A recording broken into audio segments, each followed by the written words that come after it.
Harus dicontoh, masjid ini sediakan kasur untuk musafir dan kafe gratis. Di tengah hiruk-pikuk kota yang semakin padat dan individualistis, ada sebuah tempat yang terasa seperti oase ketenangan di Purwokerto. Masjid 17 Muhammadiyah yang berdiri kokoh di Jalan Dr. Angka itu bukan hanya rumah ibadah biasa. Ia menjadi ruang teduh bagi siapapun yang datang, entah untuk menunaikan salat, beristirahat dari perjalanan panjang, atau sekadar mencari ketenangan di sela penat kehidupan kota. Masjid yang telah berdiri sejak 1956 ini tak hanya menampilkan kemegahan arsitektur, tapi juga memancarkan semangat kepedulian sosial. Di atas lahan seluas 24 kali 24 meter dan 3 lantai yang mampu menampung hingga 1.500 jamaah, tempat ini dirancang agar setiap pengunjung merasa diterima tanpa perbedaan. Bukan hanya jamaah tetap, bahkan musafir yang datang tanpa tujuan pun disambut hangat seolah pulang ke rumah sendiri. Keunikan yang membuatnya viral di media sosial bermula dari unggahan akun @masjid17 Purwokerto yang menampilkan suasana damai sekaligus hangat di sana. Tak seperti kebanyakan masjid yang hanya berfungsi sebagai tempat ibadah, Masjid 17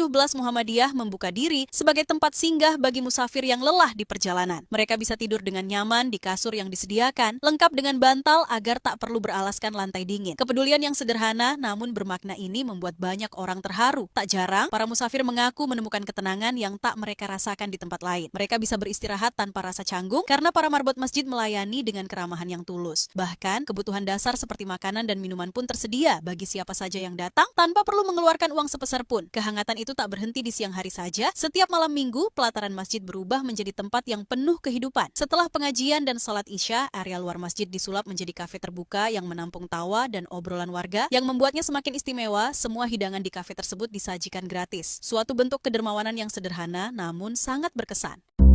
Hiruk-pikuk kota yang semakin padat dan individualistis, ada sebuah tempat yang terasa seperti oase ketenangan di Purwokerto. Masjid 17 Muhammadiyah yang berdiri kokoh di Jalan Dr. Angka itu bukan hanya rumah ibadah biasa. Ia menjadi ruang teduh bagi siapapun yang datang, entah untuk menunaikan salat, beristirahat dari perjalanan panjang, atau sekadar mencari ketenangan di sela penat kehidupan kota. Masjid yang telah berdiri sejak 1956 ini tak hanya menampilkan kemegahan arsitektur, tapi juga memancarkan semangat kepedulian sosial. Di atas lahan seluas 24 kali 24 meter dan 3 lantai yang mampu menampung hingga 1.500 jamaah, tempat ini dirancang agar setiap pengunjung merasa diterima tanpa perbedaan. Bukan hanya jamaah tetap, bahkan musafir yang datang tanpa tujuan pun disambut hangat seolah pulang ke rumah sendiri. Keunikan yang membuatnya viral di media sosial bermula dari unggahan akun @masjid17 Purwokerto yang menampilkan suasana damai sekaligus hangat di sana. Tak seperti kebanyakan masjid yang hanya berfungsi sebagai tempat ibadah, Masjid 17 Muhammadiyah membuka diri sebagai tempat singgah bagi musafir yang lelah di perjalanan. Mereka bisa tidur dengan nyaman di kasur yang disediakan, lengkap dengan bantal agar tak perlu beralaskan lantai dingin. Kepedulian yang sederhana namun bermakna ini membuat banyak orang terharu. Tak jarang, para musafir mengaku menemukan ketenangan yang tak mereka rasakan di tempat lain. Mereka bisa beristirahat tanpa rasa canggung karena para marbot masjid melayani dengan keramahan yang tulus. Bahkan, kebutuhan dasar seperti makanan dan minuman pun tersedia bagi siapa saja yang datang tanpa perlu mengeluarkan uang sepeser pun. Kehangatan itu tak berhenti di siang hari saja. Setiap malam minggu, pelataran masjid berubah menjadi tempat yang penuh kehidupan. Setelah pengajian dan salat isya, area luar masjid disulap menjadi kafe terbuka yang menampung tawa dan obrolan warga yang membuatnya semakin istimewa. Semua hidangan di kafe tersebut disajikan gratis. Suatu bentuk kedermawanan yang sederhana namun sangat berkesan.